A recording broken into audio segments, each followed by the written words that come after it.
este programa que promete ser muy interesante con Antonio Yagüe desde España. Gracias, Antonio, por estar con nosotros. Un gusto. ¿Dónde estás tú en España? ¿Estás en Madrid o dónde estás? Estoy en Madrid y he visto que en el programa anterior tenías una persona en Valladolid que tenía ruidos y viento, etcétera.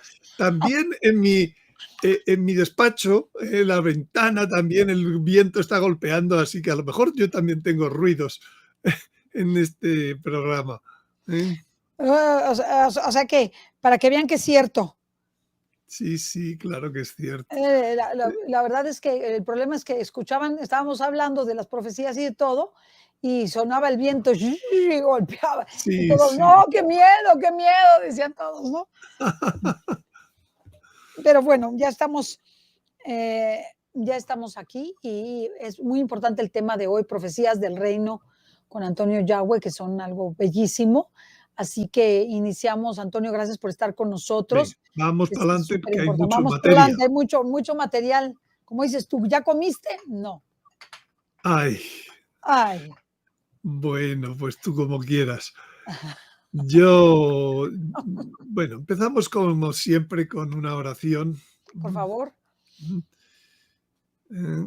Oh Reina mía, rosa mística de Guadalupe, rosa brillante que embellece el cielo, como estrella de la mañana que anuncia la aurora de los nuevos tiempos. Madre corredentora, medianera y abogada, señora de todos los pueblos, dama blanca, reina de la paz y lirio blanco de la Trinidad Santa. Báñanos en tu río de luz admirable.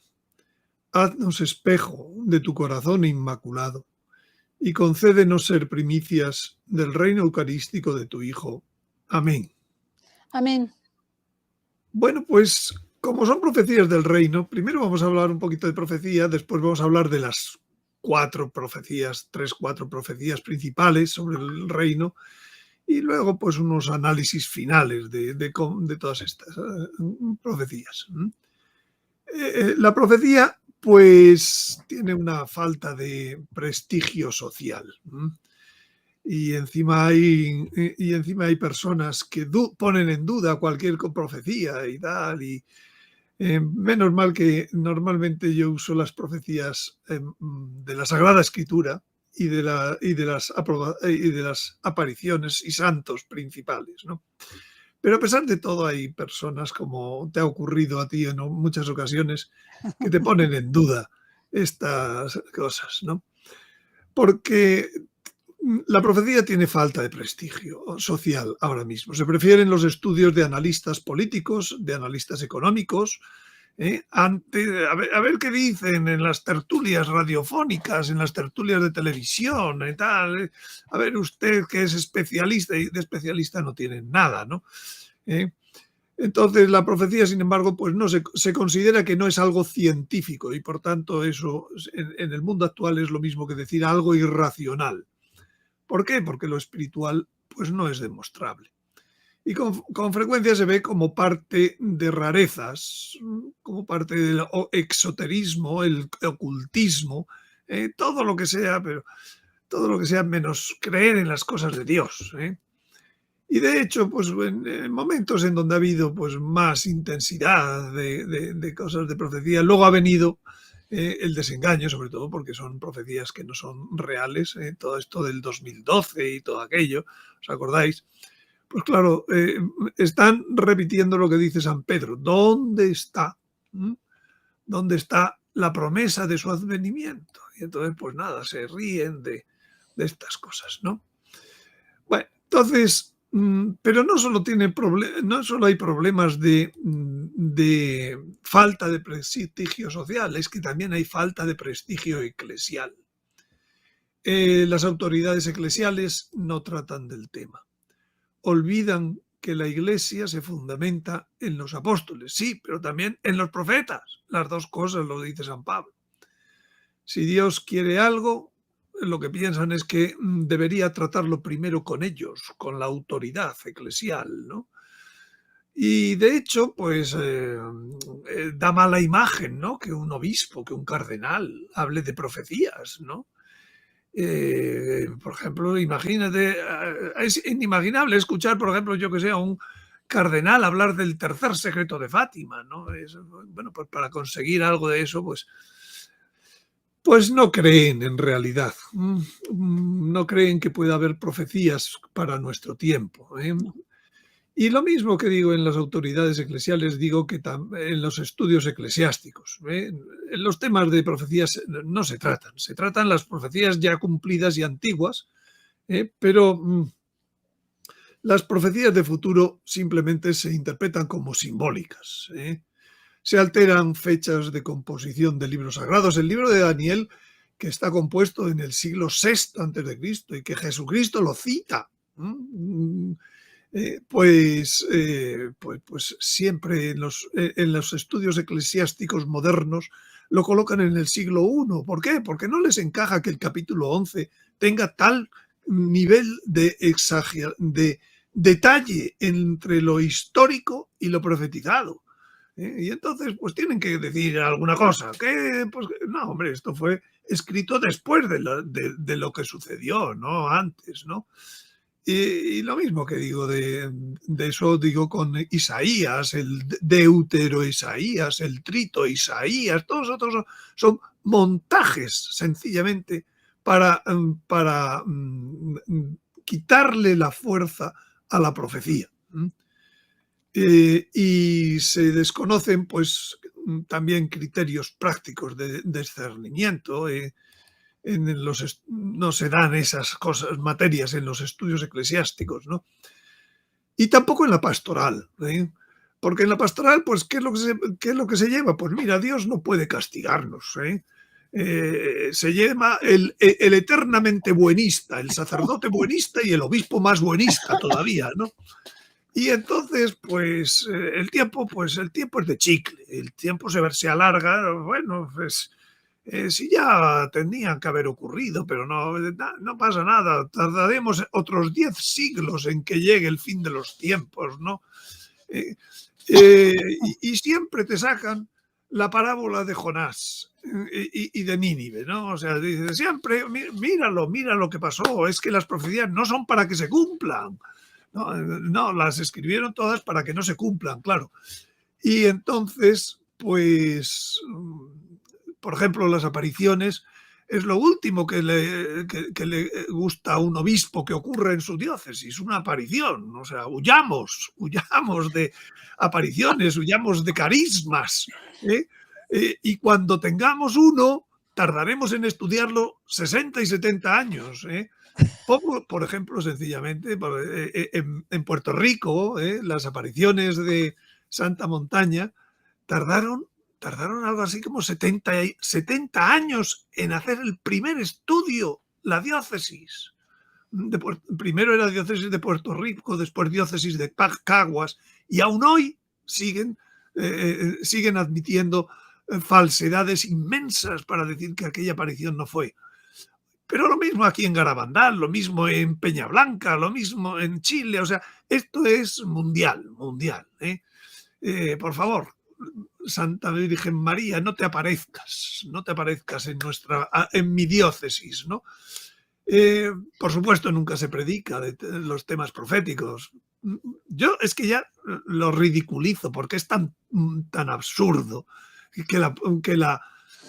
que dentro de la Iglesia se traten así las profecías, de hecho, cuando hay personas que tienen carismas, etcétera, pues esas personas es dificilísimo encontrar directores espirituales sabios sobre estos temas, ¿eh? Esas personas, el primer problema que tienen es tener una dirección espiritual. Ahora sí, luego le dice, es que no tiene director espiritual. Sí, pero oiga, ¿usted le ha proveído un director espiritual? ¿O no le ha proveído? ¿O se ha escapado como ha podido? Y al final todo esto, pues está cumpliéndose a la letra lo que dice el profeta Oseas. Dice, perece mi cuerpo, mi pueblo, por falta de conocimiento. Pero esta es la parte más conocida del versículo, porque la segunda parte es menos conocido, pero más fuerte para ciertos eclesiásticos. Dice, puesto que tú rechazaste el conocimiento que le falta a mi pueblo, tú lo has rechazado, yo te rechazo de mi sacerdocio. ¿Quién es el que rechaza el conocimiento en primer lugar? Los sacerdotes. Así de claro lo dice Oseas, no lo digo yo. Y esto hoy ocurre exactamente en el 99,9% de los ambientes eclesiásticos. ¿Y por qué se ponen tan nerviosos? Yo es lo que no entiendo, por qué se ponen tan nerviosos. ¿Por qué Bueno, les yo creo causa que tanto conflicto? bueno, pues porque les da mala imagen, porque viven de la imagen, porque desconocen la escatología desde hace siglos, porque en vez de, por ejemplo, yo siempre digo, Garabandal, si supieran un poco de escatología, habrían agradecido todo el mensaje profético que dio allí la Virgen con el aviso, el milagro, el castigo, la nueva época. Es que es el sitio más perfecto para saber de escatología. Pero es que no saben escatología y entonces el resultado es que, bueno, admitimos lo que dijo la Virgen de que hay que comulgar con frecuencia, ¿me entiendes? Admitimos, pero oye, las profecías, y además confunden que si aprueban la aparición es que están aprobando la profecía. Y claro, ¿cómo van a aprobar ellos que va a ocurrir un aviso o un castigo? Madre mía, eso sería imposible. Confunden desconocimiento e ignorancia, pero es una ignorancia por continuado rechazo, ¿eh? Así que al final, el que ignora tiene miedo. ¿De dónde surgen los miedos cuando no deberían surgir? Los miedos surgen de la ignorancia, en cualquier campo y también en este. De hecho, mira lo que dice el Apocalipsis. Dice, bienaventurado el que guarda las palabras de la profecía de este libro. Pero bueno, es que es asombroso. Ningún otro libro de la Sagrada Escritura dice, bienaventurado el que me lea. Le doy una bendición porque me lean. Bueno, y yo pregunto a los que nos escuchan, ¿cuántos han leído el Apocalipsis de los que nos escuchan? ¿Cuántos han leído el Apocalipsis entero? ¿Y cuántas veces? Porque claro, a la primera muchas veces uno dice, esto es muy difícil de entender. Entonces, pero es que además, un poco más adelante dice el Apocalipsis, el testimonio de Jesús es el espíritu de profecía. ¡Ja! Es que no saber de profecía es no poder dar testimonio de Jesús. Así de claro lo dice. Entonces, qué vergüenza el que en la iglesia, que no haya prestigio por la profecía, sino al revés, salir huyendo, salir corriendo. Bueno, pues en la Sagrada Escritura hay varias profecías que dan marco a la historia y que nos van a servir para entender un poco todo esto del reino, ¿no? La primera de todas las profecías, la reina de las profecías, es el protoevangelio. Lo que pasa es que de ahí poco podemos sacar para el reino de momento, pero el protoevangelio, que es lo que dice Dios Padre a Adán y Eva, pongo enemistad entre ti y la mujer, entre el linaje y el suyo.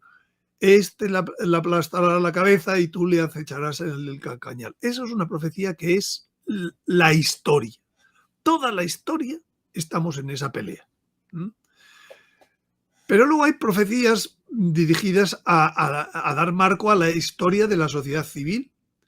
Por ejemplo, hay tres que hoy vamos a ver con más detalle. El sueño de Nabucodonosor, que habla de 5 reinos. El sueño de Daniel sobre el fin de los tiempos, que habla de 4 reinos bestia. Y el libro la profecía del Apocalipsis del acertijo de las 7 cabezas y la bestia, que habla en total de 8 reinos. Ahora las explicaré. Pero también hay profecías dirigidas a la sociedad eclesiástica. No solo Oseas en el Antiguo Testamento, ¿no? Sino también en el Apocalipsis. Nuestro Señor escribe 7 cartas de las que hablaremos hoy. Es que son cartas que escribe nuestro Señor, no las escribe San Juan. No sé. Dice, escribe. Y entonces, dictado de una carta. Bueno, y también para ambas sociedades. De hecho, cuando Pilatos le pregunta al Señor, bueno, pero tú eres rey, el Señor le está respondiendo para las dos sociedades, para la iglesia y para la sociedad civil. Y le dice, mi reino no es ahora de este mundo. Ya hablaremos de esa profecía un poco más adelante. Vamos entonces con la primera profecía del desarrollo de la sociedad civil, que es el sueño de Nabucodonosor. Dice, él tiene un sueño que además se le olvida el sueño y va y da un decreto diciendo que vengan aquí todos los magos. Si no me decís cuál ha sido mi sueño y la interpretación, os corto las cabezas. A todos. Pues vaya, lo pone fácil para todos los magos. Pero sale por allí un chaval, que es Daniel, y le dice, yo te lo voy a decir. ¿Cuál es tu esto? Dice, he aquí tu sueño y la visión que has tenido en el lecho. En tu lecho, oh rey, te vinieron pensamientos de lo que vendrá después de este tiempo. Y el que revela los secretos te dio a conocer lo que sucederá. Si este misterio me ha sido revelado, no es porque haya en mí una sabiduría superior a la de todos los vivientes, sino para que yo dé a conocer al rey la explicación y llegues a conocer los pensamientos de tu corazón. Tú, oh rey, mirabas y estabas viendo una gran estatua. Era muy grande la estatua y de un brillo extraordinario. Estaba en pie ante ti y su aspecto era terrible. La cabeza de la estatua era de oro puro, su pecho y sus brazos de plata, su vientre y sus caderas de bronce, sus piernas de hierro y sus pies parte de hierro y parte de barro. Estuviste mirando hasta que una piedra desprendida, no lanzada por mano, hirió a la estatua en los pies de hierro y de barro, destrozándola. Entonces el hierro y el barro, el bronce, la plata, el oro, se desmenuzaron juntamente y fueron como tamo de las eras en verano. Se los llevó el viento sin que de ellos quedara traza alguna. Yo, que ya estoy pensando en la interpretación que le va a dar ahora, es precioso esto de una piedra desprendida no lanzada por mano. Destruyó todo. Esa piedra es la piedra del aviso. Es la que va a destruirlo todo. Pero ya os voy dando este pequeño avance, ¿no? Se los llevó el viento sin que de ellos quedara traza alguna, mientras que la piedra que había herido a la estatua se hizo una gran montaña que llenó toda la tierra. He aquí el sueño. Daremos también al rey su interpretación. Va con recochineo este Daniel, ¿eh? Dice, tú, oh rey, eres rey de reyes, porque el Dios de los cielos te ha dado el imperio, el poder, la fuerza y la gloria. Fíjate, te has podido traer aquí a todo Israel. Él ha puesto en tus manos a los hijos de los hombres donde quiera que habitasen, a las bestias de los campos, a las aves del cielo, y te ha dado el dominio de todo. Tú eres la cabeza de oro. O sea, el imperio babilónico, la Babilonia de los caldeos. En internet se buscan algunas reconstrucciones de lo que era aquella Babilonia y son verdaderas maravillas, o sea, los zigurats, los canales, cómo estaba construida aquella Babilonia de los caldeos, qué puertas de entrada, qué canales tenía, por donde, llenos de agua por el Éufrates, ¿no? Y bueno, dice, después de ti surgirá otro reino menor que el tuyo, y luego un tercero que será de bronce, y dominará sobre la tierra. Habrá un cuarto reino fuerte como el hierro. Como todo lo rompe y destroza el hierro, así él romperá todo. Igual que el hierro que todo lo hace pedazos. Y efectivamente, detrás de Babilonia vinieron los persas, detrás de los persas vinieron los griegos, el helenismo fue el imperio de Alejandro Magno, ya de bronce, y eso pues se partió. Para que os hagáis una idea, aquí están las medidas de lo que abarcaba Alejandro Magno, que es más que la superficie de Estados Unidos hoy, más, pero puesto en la zona pues, de Medio Oriente. Y detrás vino el de hierro que tenía dos patas, eran las dos piernas, que era el imperio romano dividido, que también ocupaba una gran parte. De hecho, estamos todavía, según la concepción bíblica, en el imperio romano. Europa es nada más que, pues eso, los pies de aquel reino, ¿no? Dice, lo que vistes de los pies y los dedos, parte de barro de alfarero, parte de hierro, es que este reino, el romano, será dividido, pero tendrá en sí algo de la fortaleza del hierro, aunque viste el hierro mezclado con el barro. Y el ser los dedos parte de hierro, parte de barro en este reino, será en parte fuerte y en parte frágil, ¿verdad? ¿Os suena eso? ¿Viste el hierro mezclado con barro? Porque se mezclarán por simiente humana. Aquí hay un misterio que hoy no me da tiempo a entrar, ¿no? Pero no se pegarán unos con otros, como no se pegan el hierro y el barro. En el tiempo de esos reyes, el Dios de los cielos, bueno, aquí es cuando, ya no lo he puesto, que es cuando se desprende una piedra que da con esos pies y entonces todo se derrumba. En el tiempo de esos reyes, el Dios de los cielos suscitará un reino que no será destruido jamás y que no pasará a poder de otro pueblo. Destruirá y desmenuzará a todos esos reinos. Mas él permanecerá por siempre. Es el reino de los santos. Dice, eso significa... no, está aquí, perdón. Eso es lo que significa la piedra que viste desprenderse del monte sin ayuda de mano, que desmenuzó el hierro, el bronce, el bronzo, el barro, la plata y el oro. El Dios grande ha dado a conocer al rey lo que ha de suceder después. El sueño es verdadero y cierta su interpretación. Toma del frasco. Querido rey Nabucodonosor. Bueno, pues efectivamente. Es que va a pasar algo. Como estamos ya al final, ya estamos en los pies, esos pies que no se pueden mezclar, tanta inmigración, tanto no sé qué, tal.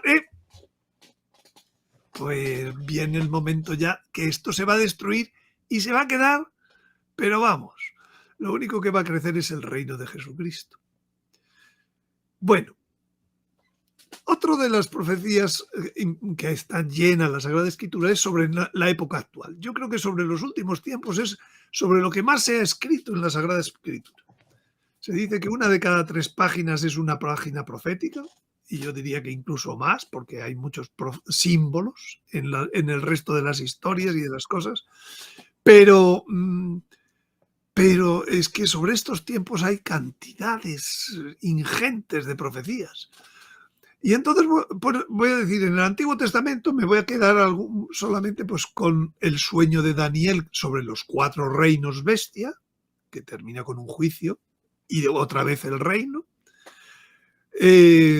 No voy a entrar hoy nada en la caída de Babilonia como nación y como pueblo, que hablan distintos profetas, Jeremías, los profetas menores, etcétera.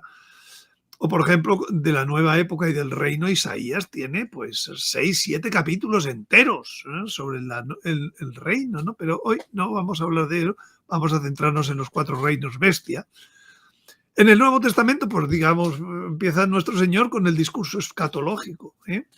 Las epístolas de San Pablo, de San Pedro, de Santiago y San Judas llenas de profecías. Y para terminar, un libro de pura profecía. La profecía de este libro. Dice, bienaventurado el que la lea. Bueno, pues vamos a ir al sueño de Daniel de los 4 reinos bestia del fin de los tiempos. Y entonces pues va describiendo estos gráficos que he puesto a la izquierda, pues intentan ser gráficamente lo que se describe, ¿no? La primera bestia era como león con alas de águila.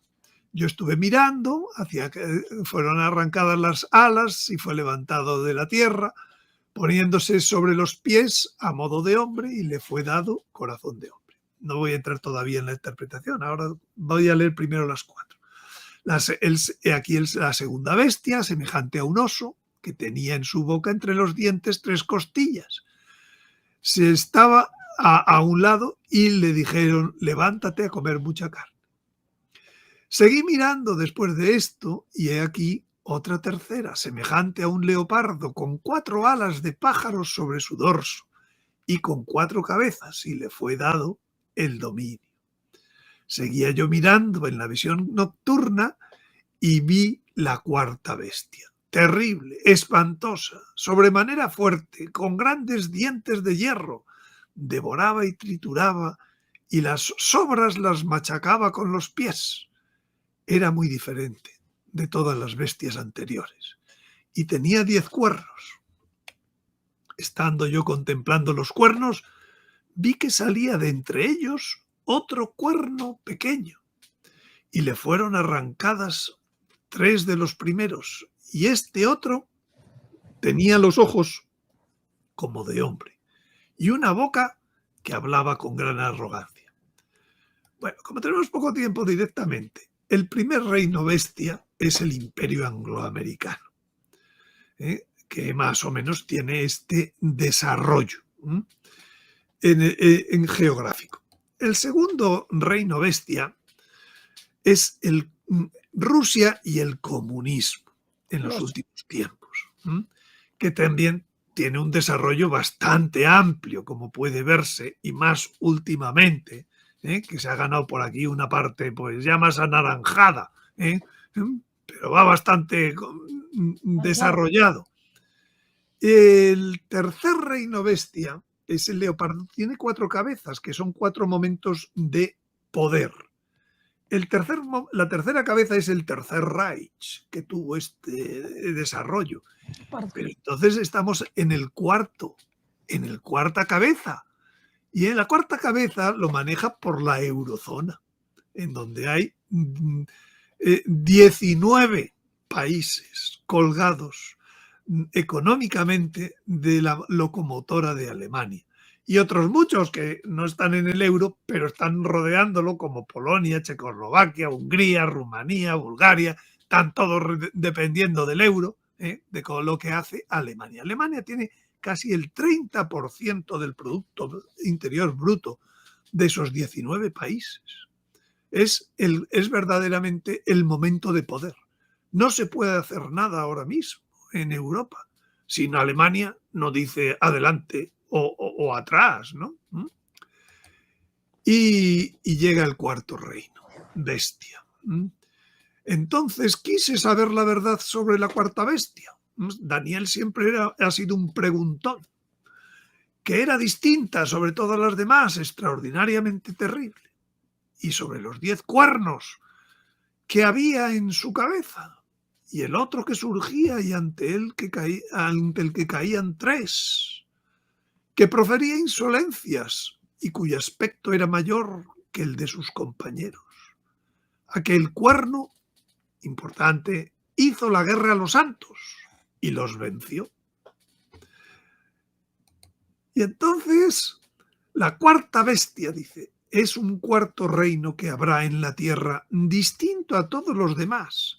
¿Por qué? Porque no tiene su base geográfica. Devorará toda la tierra, la triturará y la trillará. Su base es alianza de otras cosas, otros reinos. Sus 10 cuernos son 10 reyes que habrá en aquel reino. Después de ellos, no son 10 reyes, son alianza de 10. Después de ellos vendrá otro distinto, que destronará a 3 reyes, de los que estaban ya aliados. Blasfemará contra el Altísimo e intentará aniquilar a los santos del Altísimo.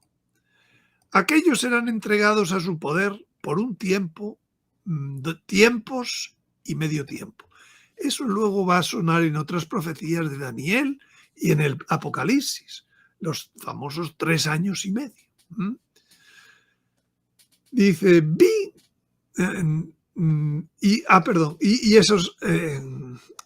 San Juan toma esas 4 reinos bestias y los une en una bestia sola, que tiene las 4 características, lo cual quiere decir que las 4 jugaban a lo mismo.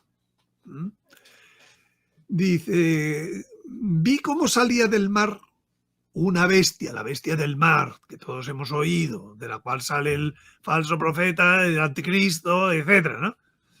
Que tenía 10 cuernos y 7 cabezas, y sobre los cuernos 10 diademas, sobre las cabezas nombres de blasfemia. Era la bestia que yo vi semejante a una pantera, el leopardo anterior. Sus pies eran como del oso, que ya estaba, la segunda bestia, reino bestia. Su boca como la de un león, el primer reino bestia. Y diole el dragón su poder, su trono y una autoridad muy grande.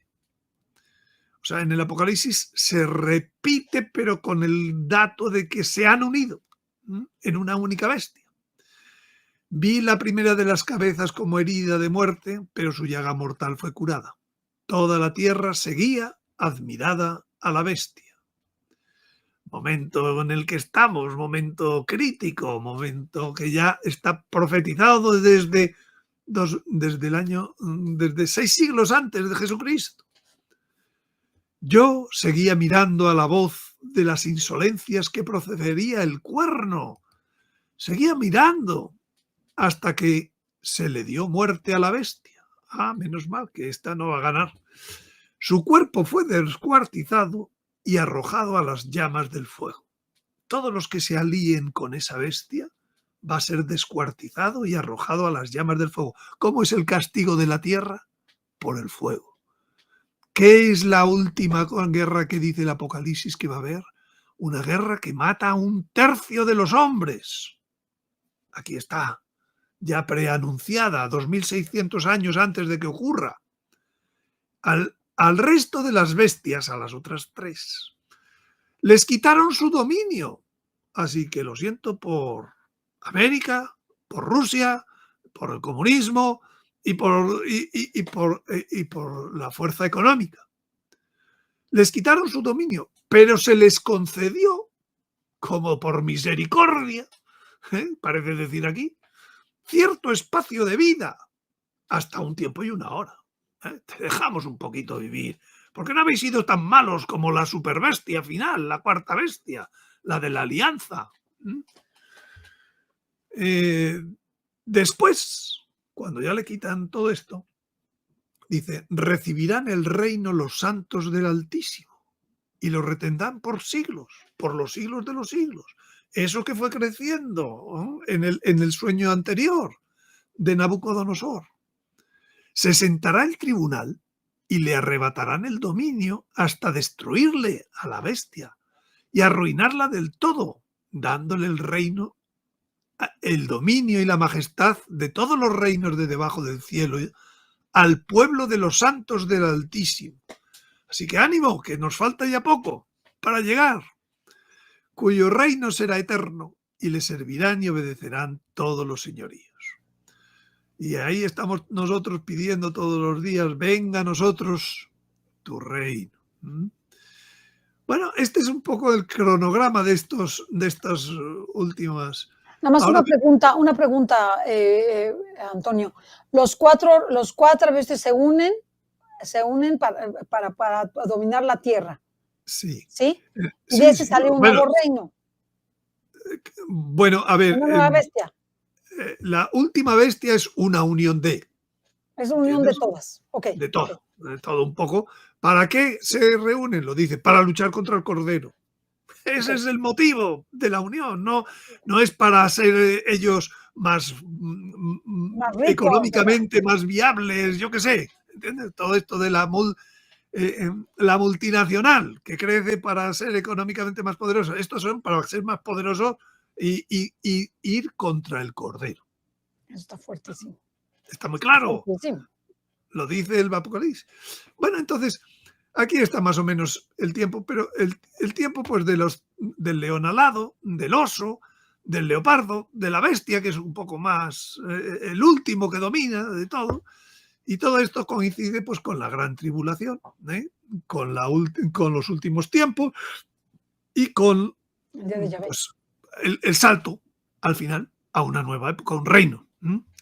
Esto, ahora hablaremos de las 7 cartas, va a coincidir con épocas de las cartas del Apocalipsis. Estamos en este momento final en lo que es la iglesia de Sardes y vamos a pasar a la de Filadelfia. Y todo se ha ido cocinando en la época de Tiatira. Ahora lo veremos con más detalle esto, cuando hablemos de las 7. Porque vamos a hablar antes del acertijo de las 7 cabezas de la bestia. Dice el Apocalipsis 17. Aquí está el significado. Ve a una mujer que está sentada sobre una bestia escarlata. Una bestia, una mujer, pues que es una ramera, ¿no? Aquí está el significado para el que tenga sabiduría. Las 7 cabezas son 7 montes sobre los cuales se sienta la mujer. Y son 7 reyes, las dos cosas, montes y reyes. Se puede interpretar de un modo, se puede interpretar. El símbolo sirve para muchas cosas a veces, ¿no? De los cuales 5 ya no son. Uno está, otro todavía no ha llegado. Pero cuando venga ese otro, ese séptimo, pues debe durar poco, comparado con lo que han durado los anteriores. La bestia que salvaje, la peor, la última, la de siempre, que era, pero no es. Este es el 8º y es de los 7 y está para destrucción. Y ahora mismo vienen otra vez los cuernos. Y los 10 cuernos que viste son 10 reyes, de los cuales ninguno ha recibido reino aún, porque eso es del final. Pero por una hora recibirán autoridad como reyes junto con la bestia salvaje. Bueno, pues ahora la interpretación. Lo primero dice los 7 montes. Y los protestantes siempre les encanta decir que estos son las 7 colinas de Roma. La bestia, la prostituta, es la iglesia romana. Y el papa, el anticristo. ¿Cuántas veces hemos oído? La cabeza nos la tienen caliente cada vez que les oímos hablar con esto, ¿no? Cuando la verdad es que, vamos a ver, topográficamente la colina de mayor altura de Roma alcanza 62 metros sobre el nivel del mar, que significa nada. Cualquier cuestecilla de Ciudad de México tiene más desnivel, ¿vale? Dice, sin embargo, hay ciudades como Nueva York que tienen, por ejemplo, Nueva York tiene, ya son más, pero hasta hace no mucho eran 7 edificios de más de 300 metros de altura. ¡Ah, caramba! Señores protestantes, mírense a sí mismos. A ver dónde hay 7 montes. Porque 7 colinas. Y de hecho, en griego, la palabra que se utiliza en el Apocalipsis es oros, que es monte. Y no colina, que es bounos, que también existe y que también se usa en el Evangelio. Entonces, amigos protestantes, miraros a vosotros mismos y esos 7 montes sobre los que se asienta la prostituta está en otra ciudad que ya se le llama la Babilonia también en el Apocalipsis. Y de hecho, pues incluso por los imperios que va a decir o que ha dicho, pues 5 ya habían muerto, ¿no? Cuando Roma fue imperio, ¿no? Bueno, pero entonces el acertijo es esta la solución. Son son 7 reyes. Aquí están los 7 reinos, de los cuales 5 ya no son. ¿Cuáles son los 7 que han pasado? De los 5 que ya no son: Egipto, Asiria, Babilonia, Persia y Grecia. Uno está cuando se está escribiendo el Apocalipsis, que es Roma. El otro todavía no ha venido, el 7º, que es el actual. Pero debe durar poco. Vamos a ver. ¿Quién es? El primero, el egipcio. El segundo, el asirio. Ocuparon bastante sitio. El tercero, Babilonia. El cuarto, Persia. El quinto, todavía un poco más, Grecia. El sexto, un poquito más todavía, Roma. Bien. El séptimo. El séptimo tiene que durar poco. Esto, 200 años. Comparado con lo que ha durado Roma, comparado con lo que han durado los anteriores. Pero ocupa bastante también. El séptimo. Amigo, y ahora viene el octavo.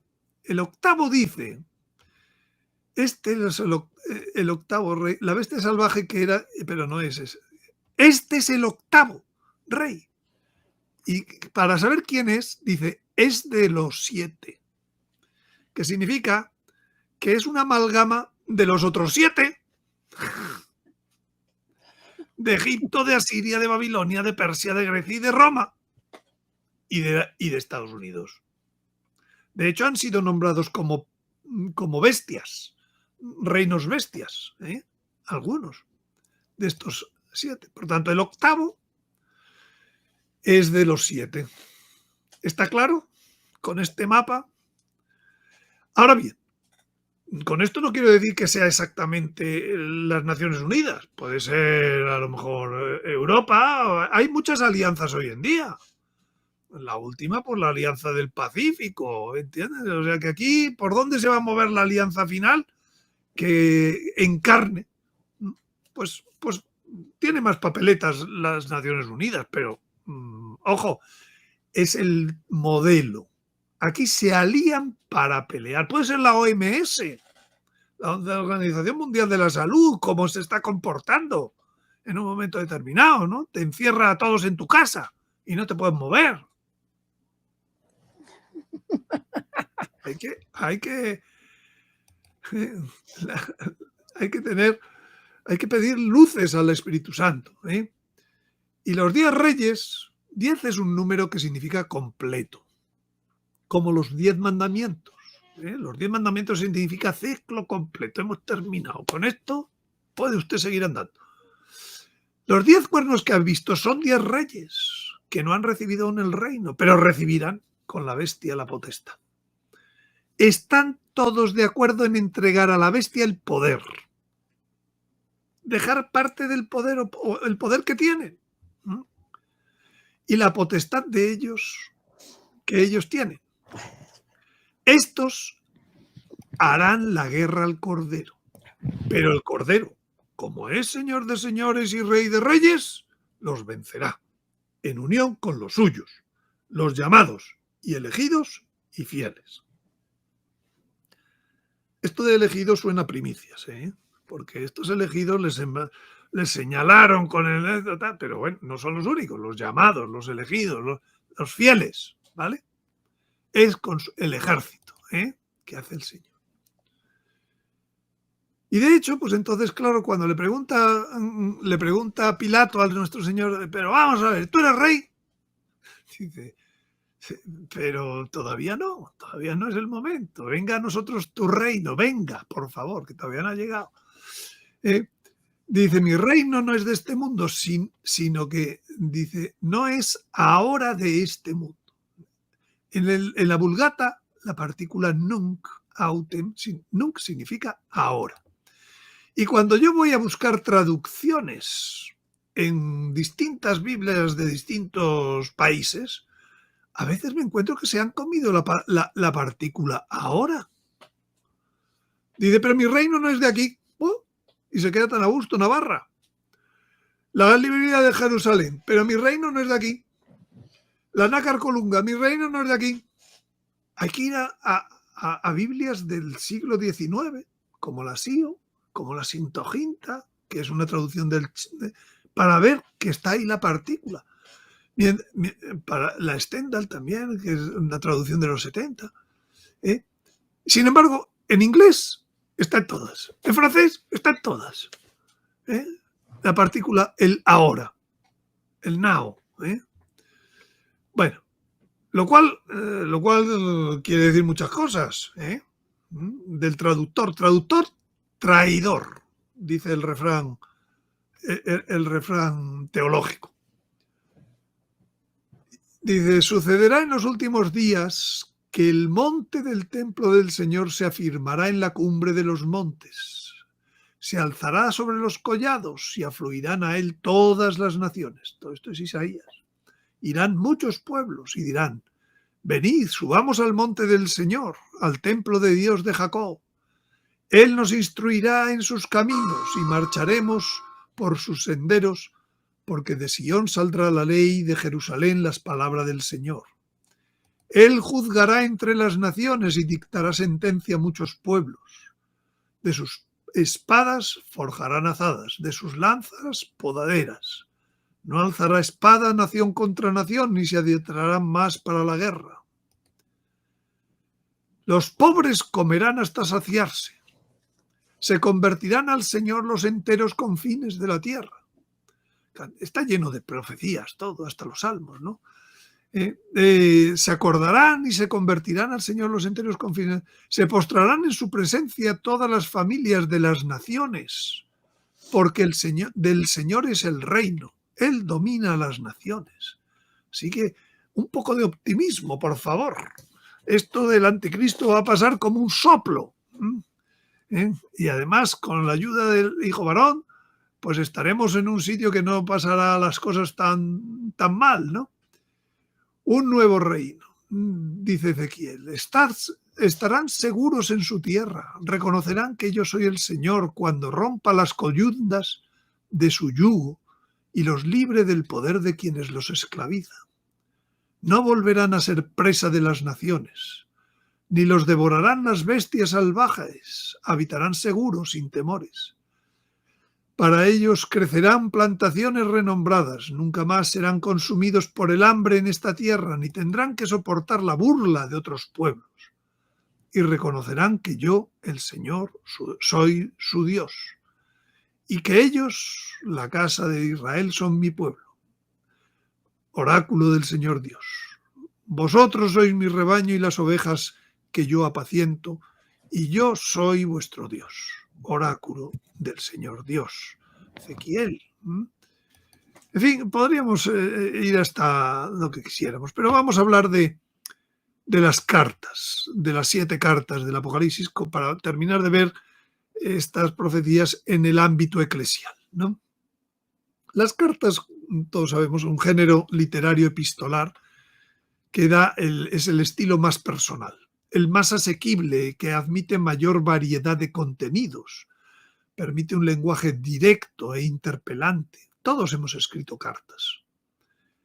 De hecho, el correo electrónico que me decís, a mí me lo han hackeado, llevo 3 días sin él y ya hay muchas cosas que no puedo hacer.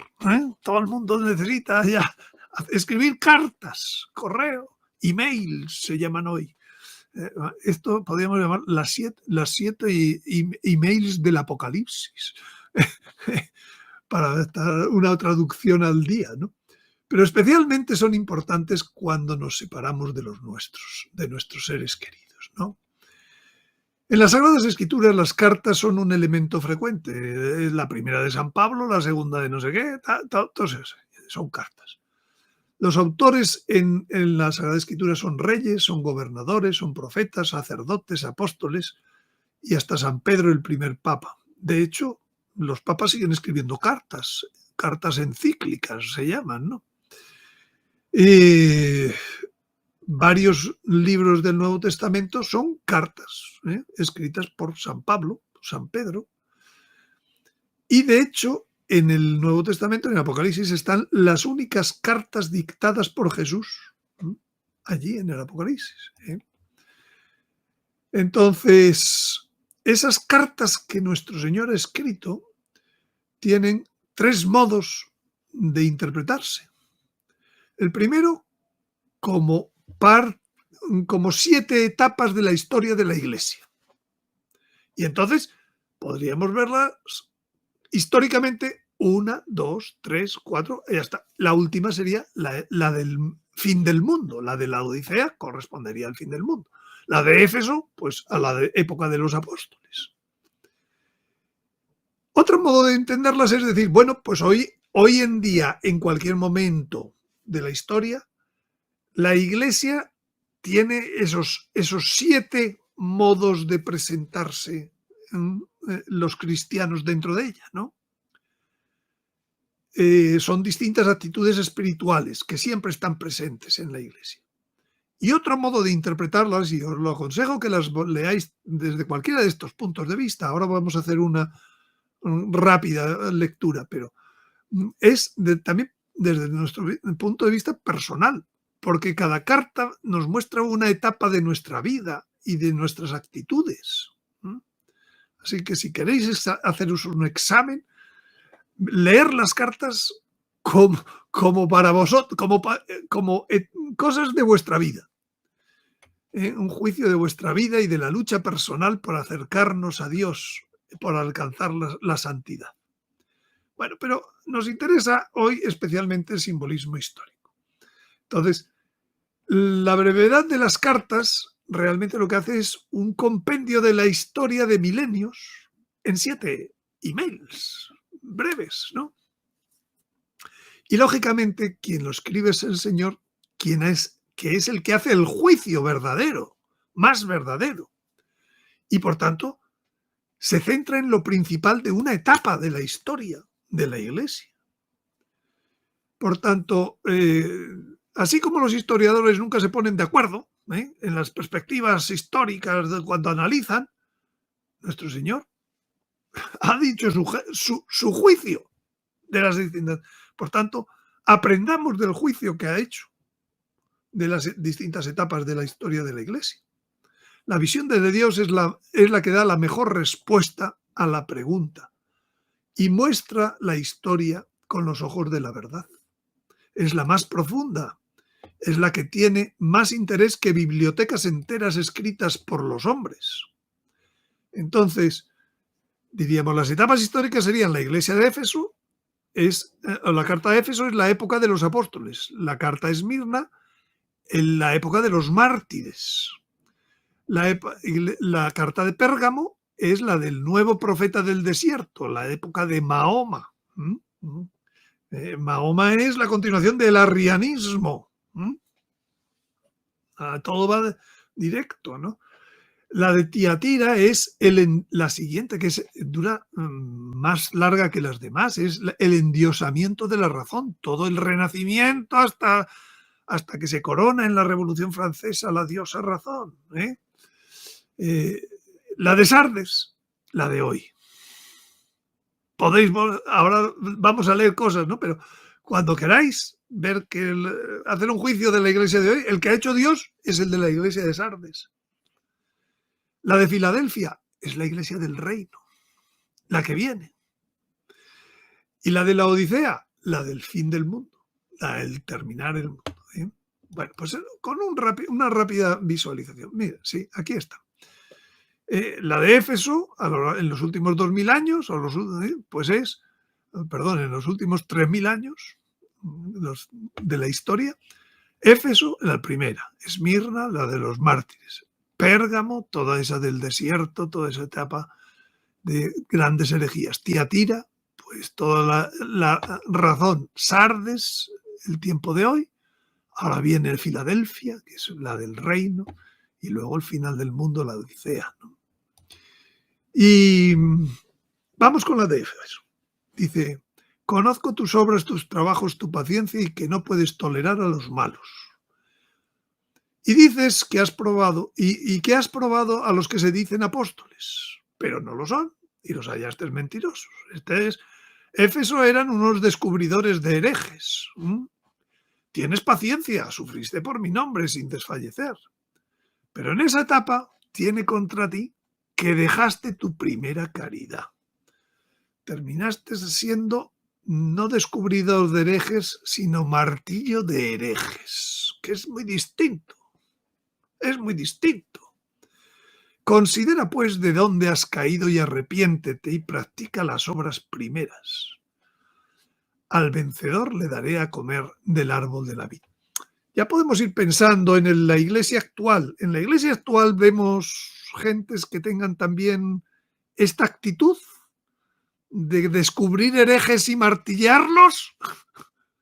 Pues ojo, porque el juicio del Señor es que arrepiéntete y practica otra vez la caridad primera, porque si no, te meto en el infierno y punto.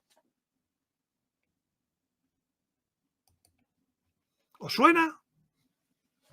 Ahora que se ha muerto Benedicto, ¡ja! Vaya que sí suena. La iglesia de Esmirna. Conozco tu tribulación y pobreza, aunque estás rico. Nada temas por lo que tienes que padecer. Mira el diablo que os va a arrojar a algunos en la cárcel para que seáis probados y tendréis una tribulación de 10 días. 10 fueron las persecuciones del Imperio Romano. Sé fiel hasta la muerte y te daré la corona de la vida. El vencedor no sufrirá el daño de la segunda muerte. Hoy también vemos esta época, esta iglesia mártir. Claro que vemos la iglesia mártir hoy, que es maravillosa, pero, o sea, que está bendecida, pero... Y la de Pérgamo dice, toleras ahí a quienes siguen la doctrina de Balaam. Balaam era el profeta del desierto. Ese que quiere maldecir a los israelitas y no puede. El que le enseña a Balac a poner tropiezos delante de los hijos de Israel, a comer de los sacrificios de los ídolos y fornicar con la doctrina. Claro, llegan a ser arrianos casi la gran parte de la iglesia. Y de los arrianismos, el siguiente paso es ya Mahoma, dice ya, yo soy profeta y Jesús solo es un profetilla. Más o menos, ¿no? O sea, este es el nivel del profeta del desierto. Al que venciere, maná escondido, piedrecita blanca. Luego hablaremos de los que vencen con más detalle todos. Y luego viene Tiatira. Y ahora dice, conozco tus obras, tu caridad, tu fe. La iglesia se desarrolló mucho en la época del Renacimiento. Ahí tenemos toda América, la conversión, y muchas cosas más, por supuesto. Ahora, permites a Jezabel, esta que reina, que era la que peleó con Elías, que era la profetisa, la que trajo sus 450 sacerdotes de Baal, sus cosas, tal, y ahí tienes todos los protestantes, y ahí tienes toda la división y todo. Dice, yo le he dado tiempo para que se arrepintiese, pero no quiere arrepentirse de su fornicación, de sus herejías. ¿Para qué vamos a hablar de otro modo? Así que voy a arrojarla en cama, y a los que con ella adulteran, a todos los racionalistas, en tribulación grande. ¿Os suena esto de la gran tribulación? Pues ahí es donde van todos los que son en nuestra época racionalistas. Por si se arrepienten de sus obras. La finalidad de la tribulación es primero que se arrepienta la gente. Y sus hijos, no los que cometieron todos, sino los hijos, la generación actual, los haré morir con muerte arrebatada. El castigo que le espera a sus hijos. ¿Y sus hijos quiénes son? Bueno, pues ahora veremos. Dice, al que venciere, solamente lo cito, poder sobre las naciones, estrella de la mañana. Luego hablaremos solo de las victorias, ¿no? Pero sus hijos son la iglesia de Sardes, la que estamos viviendo. Tienes nombre de vivo, pero estás muerto. ¿Suena o no suena? Hemos dicho que la profecía era para quitársela de encima. No me extraña. Tienes nombre de vivo, pero estás muerto. Sepulcro blanqueado le llamaba el Señor a esta gente. Estate alerta. Consolida lo demás que está para morir, porque es que todo se va putrefactando, ¿no? Pues no he hallado perfectas tus obras en la presencia de mi Dios. Por tanto, acuérdate de lo que has recibido y has escuchado y guárdatelo y arrepiéntete. Porque, importantísimo esto, si no velas, y dime quién está velando, si la profecía la tiran por la borda, vendré como ladrón. ¡Ja! Este es el momento, claro, al final de Sardes, cuando viene como ladrón, y no sabrás a qué hora vendré. Que por supuesto esto se puede poner en positivo, que es, y si velas, sabrás cuándo será la hora a la que vendré sobre ti. ¡Ja! ¿Qué es eso de que no se sabe el día ni la hora? Si tú velas, sabrás la hora que vendré sobre ti. Palabra de Dios.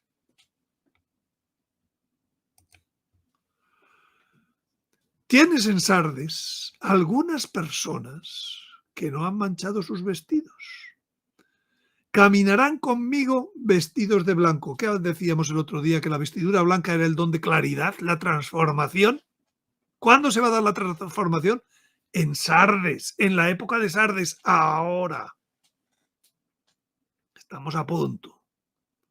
Porque son dignos. El que venciere, vestirá de vestiduras blancas. Jamás borraré su nombre del libro de la vida. Confesaré su nombre delante de mi Padre. Es que es elocuentísimo estos breves email a cada época de la Iglesia. La siguiente que viene, el reino, dice, he puesto ante ti una puerta abierta que nadie puede cerrar. ¿Qué es lo que ve a San Juan por la puerta abierta? Ve el trono de Dios. Y ve a los 24 ancianos, y ve a los 4 vivientes, y ve toda la historia. O sea, ya te voy a dar un vislumbrar el trono de Dios desde tu época de vivir. Porque teniendo poco poder, guardaste, sin embargo, mi palabra y no negaste mi nombre. La iglesia que viene va a ser, como decía Benedicto, con poco poder ya, pero guardaste mi palabra. Y no solo mi palabra, sino perseverando en mi palabra de esperanza. La palabra de esperanza es la palabra profética, la que decía que viene el reino. Yo también te guardaré en la hora de la tentación que está para venir. ¿Cuál? La del fin del mundo, al final de tu época, después de 1000 años, como diremos ahora. Vengo pronto. Ya esta es la venida final. No es la de venir como ladrón. Ya viene en otra época. Al vencedor le haré columna de mi templo. No saldrá jamás fuera de él. Escribiré el nombre de Dios y de la nueva Jerusalén, la que desciende del cielo, etc. Esa es la que ha venido en su época, en la época de Filadelfia. La Jerusalén que baja del cielo. Y la de la Odisea. Estos que no tenían tentador se nos han aburguesado. Y entonces, ojalá fueras frío o caliente, pero es que no eres ni frío ni caliente. Porque eres tibio, y no eres caliente ni frío, estoy para vomitarte de mi boca. Es que te crees que eres el colmo porque tienes dones, porque tienes dotes, porque llevas 1000 años sin ser tentado seriamente. Y dices, yo soy rico, me he enriquecido, de nada tengo necesidad. Y no sabes que eres un desdichado, un miserable, un indigente, un ciego y un desnudo, porque no atribuyes todas esas cosas a Dios. O sea que, ojo, sí, el reino empieza muy bien y sigue muy bien, pero al final, sin necesidad de tentador, porque está atado, viene la tibieza terrible. Te aconsejo que compres de mí oro acrisolado por el fuego. Que vuelvas a valorar vestiduras blancas, que las tenías, y no aparezca la vergüenza de tu desnudez. Y colirio para ungir tus ojos, a fin de que veas. Y sigue diciendo, yo reprendo y corrijo a cuantos amo. Ten pues celo y arrepiéntete. Bueno, esta época también se ve hoy, si queréis, en nuestros días. O sea, esto de gente tibia, pues un montonazo, ¿no? Pero aquí históricamente, fíjate lo que pone. Estoy a la puerta y llamo. Viene el fin del mundo. Si alguno escucha mi voz y abre la puerta, yo entraré a él y cenaré con él y él conmigo. Al que venciere le haré sentarse conmigo en mi trono. Bueno, pues estos 7 momentos históricos que están clarísimamente delineados, que yo creo que hoy cada día se ven más claros, que no son como los pensó Holzhauser en el siglo XVI, en el siglo XVII, porque le faltaba por ver cosas que nosotros ya hemos visto, no porque nosotros seamos más listos que él, ¿no? Las puso él un poco como más adelantadas, ¿no? Pero la idea es la misma, son 7 épocas. Pues, pero además he dicho, es que es 7 tipos de cristianos que tenemos hoy en día en nuestra iglesia. El que ha dejado su primera caridad, el que pasa por tribulación, el que tolera falsa doctrina y fornicar, o no, ¿cuántas veces? Bueno, no quiero concretar más, ¿no? El racionalista, el que tiene nombre de vivo pero está muerto,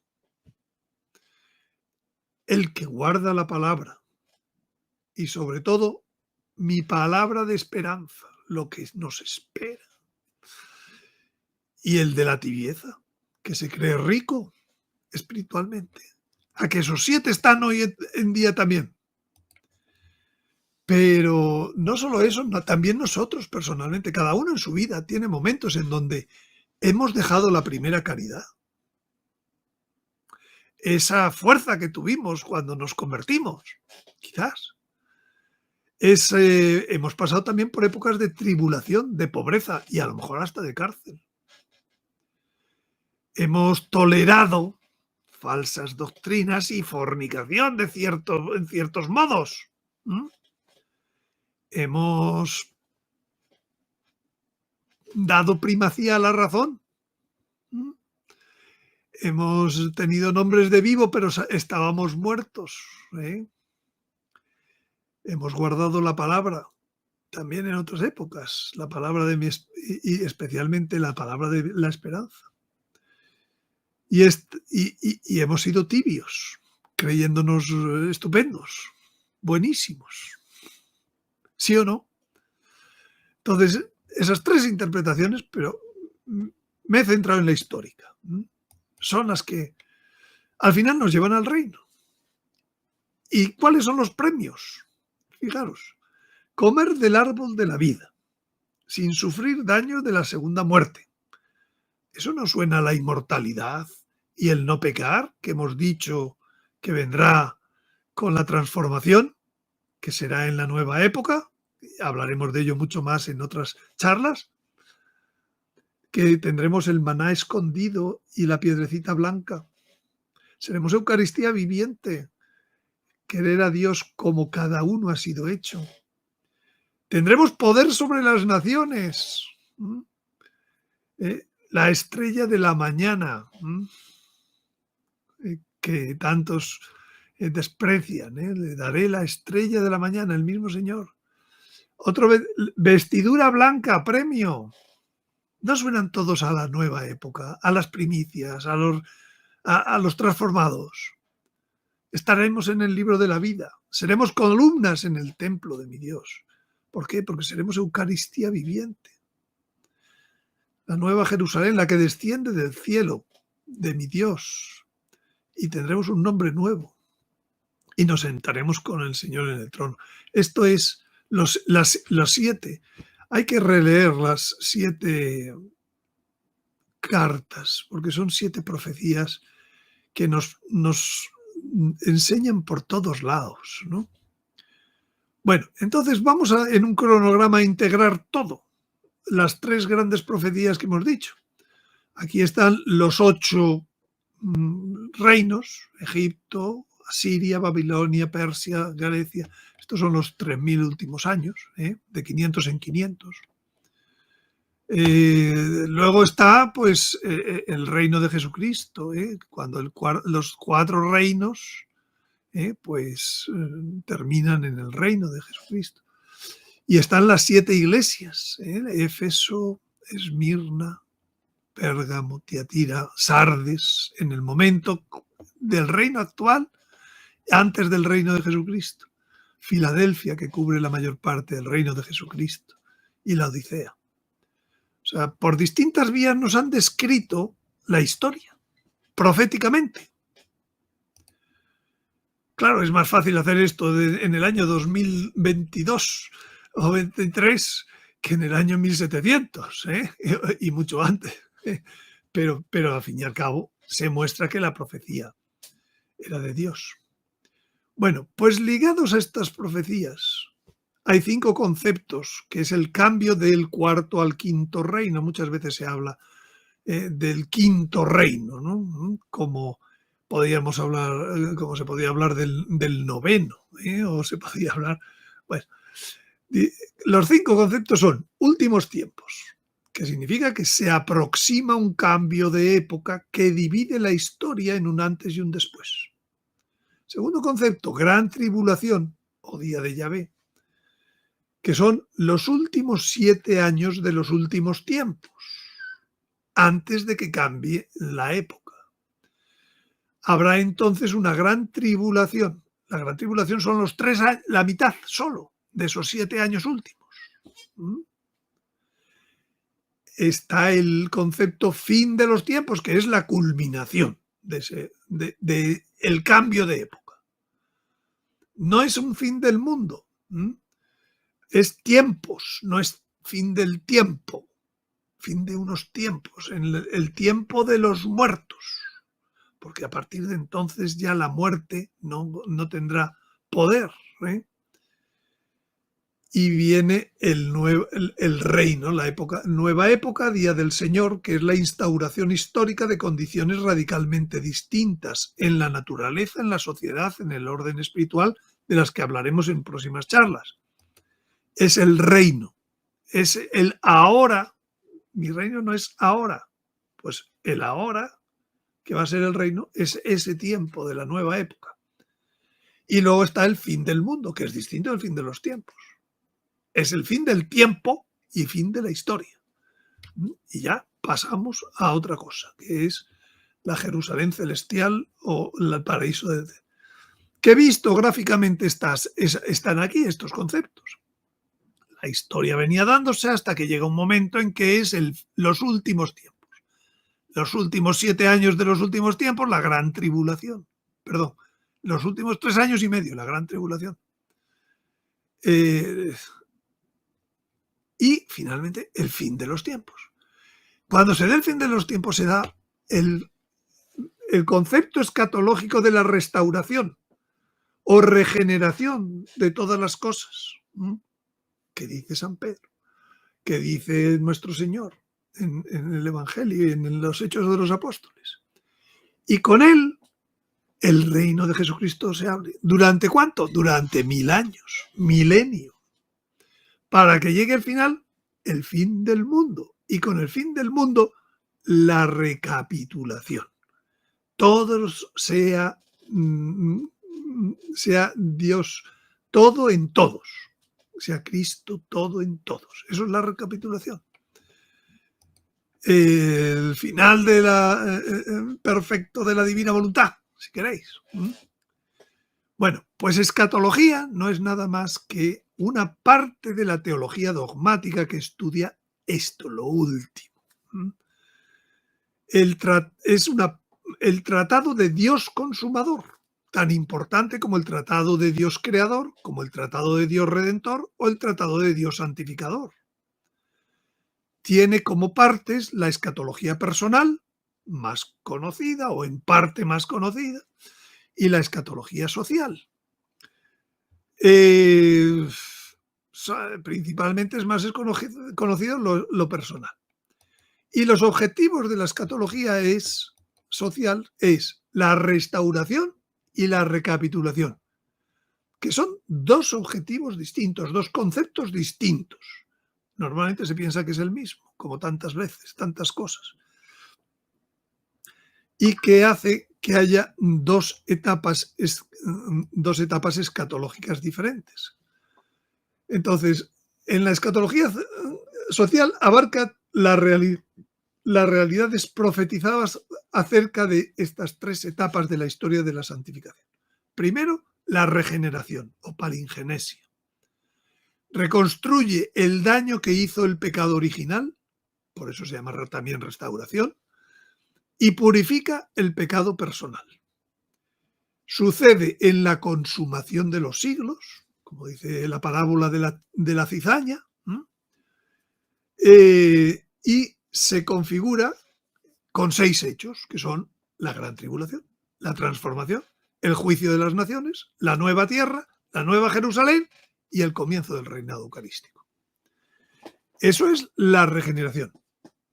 La recapitulación, su nombre en griego es anekephatomai, es que Cristo será todo en todos. Sucederá cuando Cristo entregue su reino al Padre. Y se configura con otros 6 hechos que son como los del fin de los tiempos serán figura de los del fin del mundo, que son la batalla final, el Gog y Magog final es figura de otro anterior, de la gran tribulación. Con la resurrección de los muertos, la figura de la transformación, era la transformación. Con el juicio final, la figura era el juicio de las naciones. El paraíso celestial, la figura era la nueva tierra. En la Jerusalén celestial, la figura era la nueva Jerusalén. Y la bienaventuranza eterna, la figura era el reinado eucarístico. Y entre medias, entre regeneración y recapitulación, tenemos un periodo intrahistórico que se llama reino eucarístico, social o milenio. Y entonces, aquí está puesto gráficamente. La gran tribulación al final del mundo será batalla final. La transformación de los vivos al final del mundo será resurrección final de los muertos. El fin de los tiempos será fin del mundo. Entre medias hay un milenio reino eucarístico que después del fin del mundo se llama eternidad o bienaventuranza, paraíso celestial, Jerusalén celestial, lo que queramos. Y lo que ahora es restauración de lo que estropeó el pecado original, luego será recapitulación, que es mucho más. Ahora va a ser el juicio de las naciones, después va a ser el juicio final. Gráficamente, este es el esquema de la escatología. Y el tema este del milenio que está ahí, también es muy discutido muchas veces, pues hay que decir que el capítulo 20 del Apocalipsis lo menciona 6 veces, un periodo de 1000 años. No, ahí están las 6 citas en rojo dentro del capítulo 20. Y a lo largo de la historia ha habido distintas interpretaciones sobre el reinado escatológico de Cristo. Simplificadamente, se aplica el término de milenarista a todas las interpretaciones sobre el reinado escatológico de Cristo, lo cual es sencillamente pues ese ganas de etiquetar. En realidad, milenio y milenarismos ha habido muchos en la historia.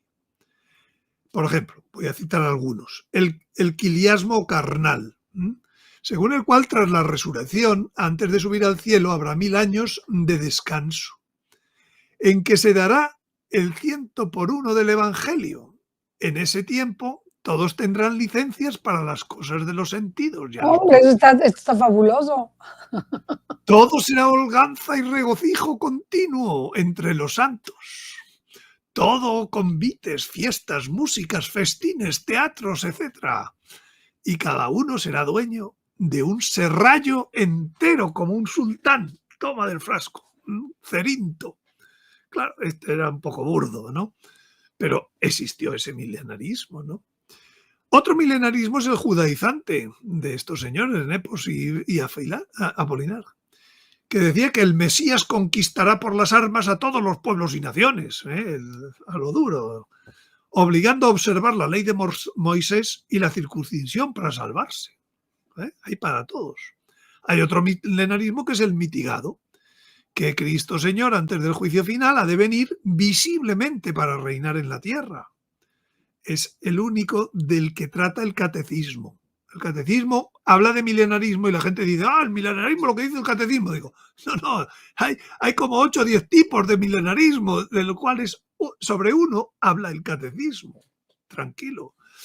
Y luego están los milenarios, que son los que piensan en un intervalo de tiempo grande entre la venida del Señor en gloria y majestad y el juicio y resurrección universal. Y luego hay otros que no creen sencillamente que haya milenios, son amilenios simbólicos, desde la cruz hasta el juicio final, no hay todo es igual, todo es igual.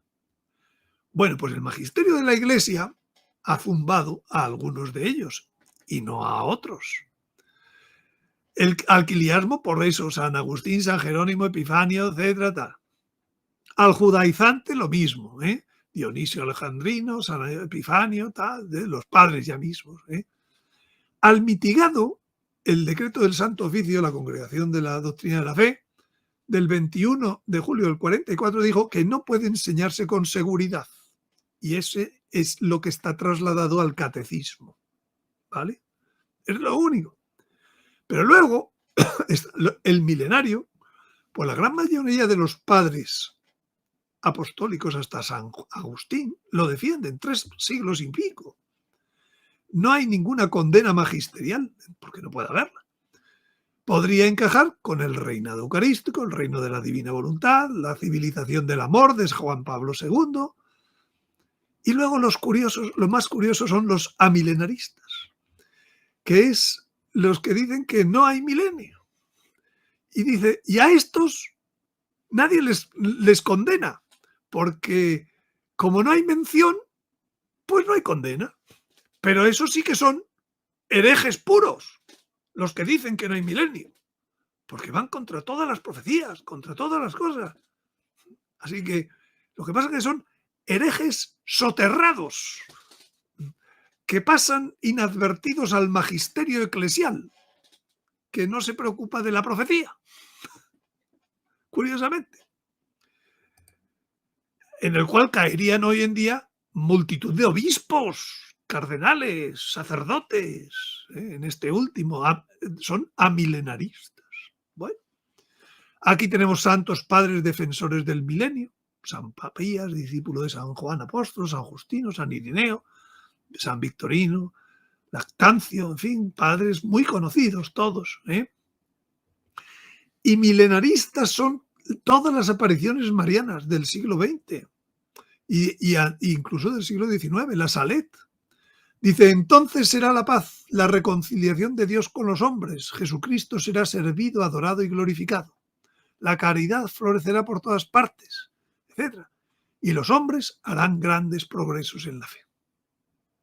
En Fátima dice, por fin mi inmaculado corazón triunfará. El Santo Padre me consagrará a Rusia, que se convertirá y será concedido al mundo un tiempo de paz. En Ámsterdam dice, cuando el último dogma de la historia mariana sea proclamado, entonces la Señora de todos los pueblos dará la paz, la verdadera paz al mundo. Sin embargo, los pueblos, junto con la Iglesia, tienen que rezar la oración. La verdadera paz, pueblos, ese es el reino de Dios. El reino de Dios está más cerca que nunca, he dicho. Y en Garabandal dijo la Virgen, tras el castigo habrá una gran paz. Es que en Garabandal la gente solo habla de aviso, milagro, castigo. ¿Y por qué no hablan de la nueva época que dice también la Virgen? Es que son ganas de olvidarse de las cosas importantes. Tras el castigo habrá una gran paz y el mundo entero se convertirá. La Iglesia y el mundo entero cambiarán tanto que no lo podemos imaginar.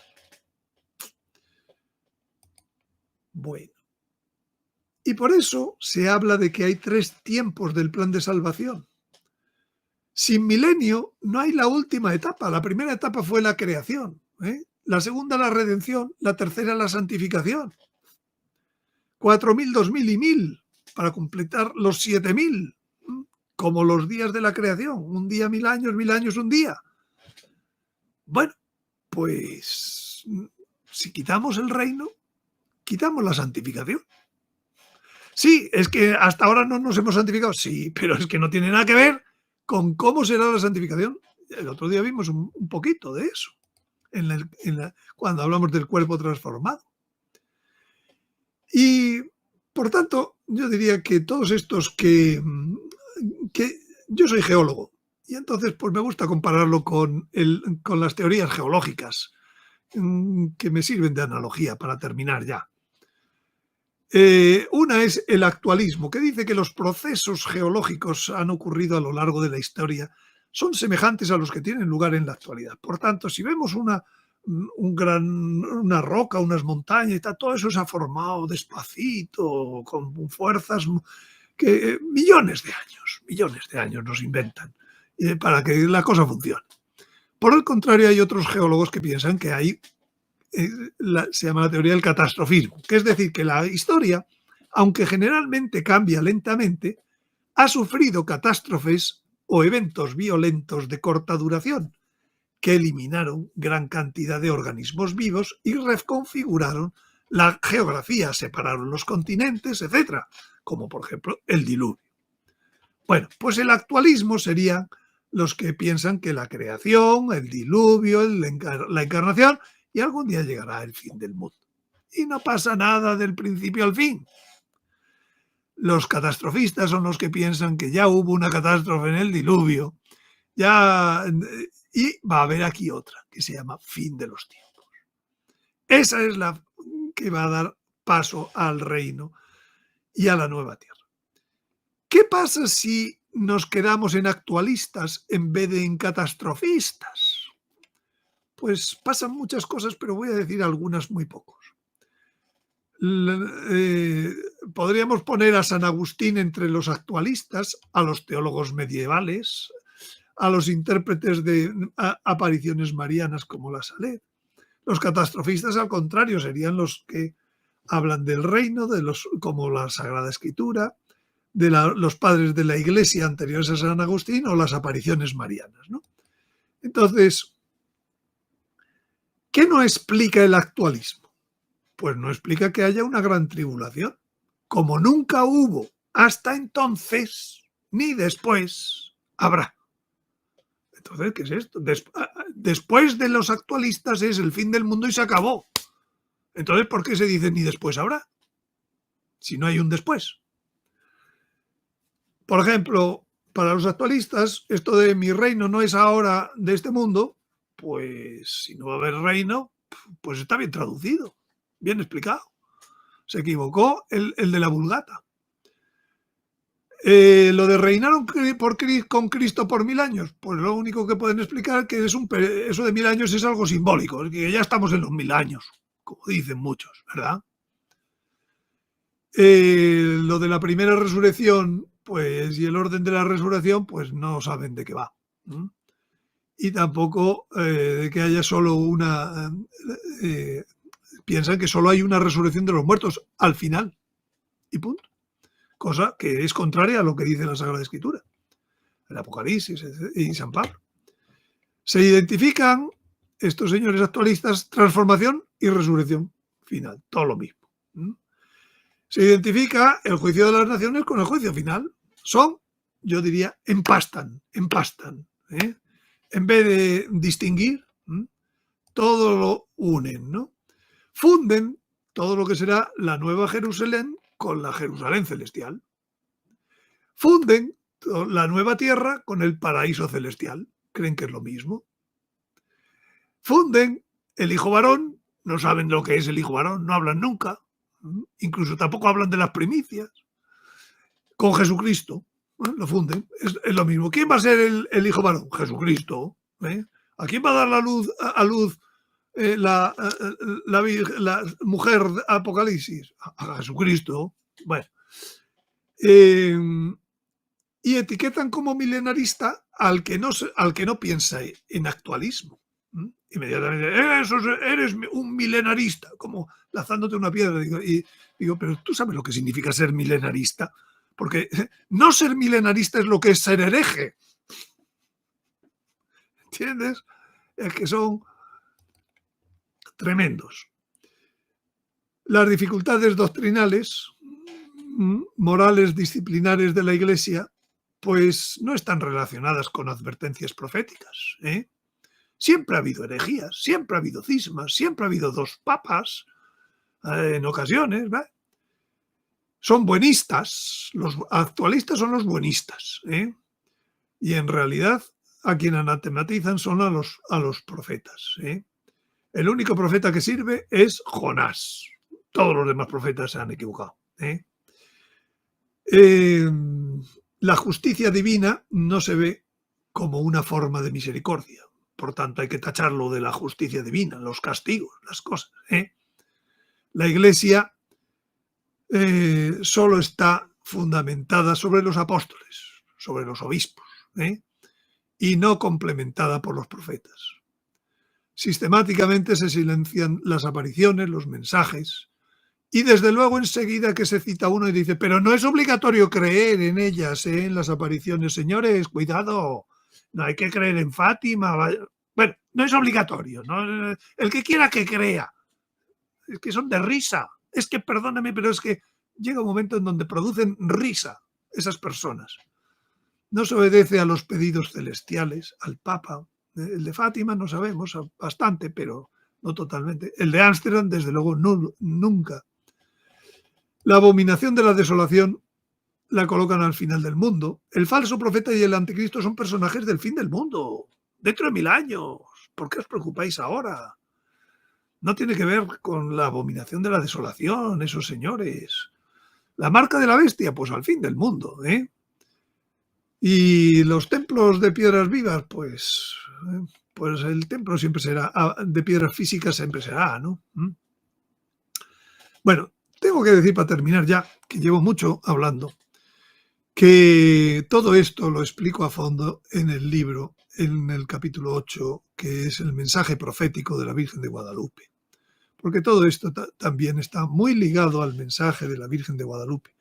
También parte en el capítulo 6, en el mensaje doctrinal. Que, repito, este es el enlace para adquirirlo en versión digital. Y estos los modos de obtenerlo en versión papel en los países de América y en España también. En España es en el mismo enlace que la versión digital. Háganle una foto a esto para tener los números de teléfono de cada país. Y por WhatsApp pueden hacer el pedido o pueden dar sus datos para que se les envíe. En cada caso, pues tendrá... Y aquí hay que decir que para México algunos me han dicho que no me han cogido el teléfono, no he podido. Y tal. En México yo creo que hay que, me lo dirás tú mejor, quitarle estos 3. Si llamas desde México, pues entonces el 52-1 sobra, ¿no? Y entonces se llama con las últimas... 999-338-4769. País, claro, desde el mismo país, pues no puedes estar poniendo el prefijo. Ecuador y Colombia ahí están. ¿Y qué otro es? Ecuador, Colombia y Perú. Okay. Perú. Y por paihip.com, diagonal escatología, ahí lo Esto es para España. Para España. Y el resto del mundo, bueno, si se quiere hacer un envío desde España por mensajería, pues se puede.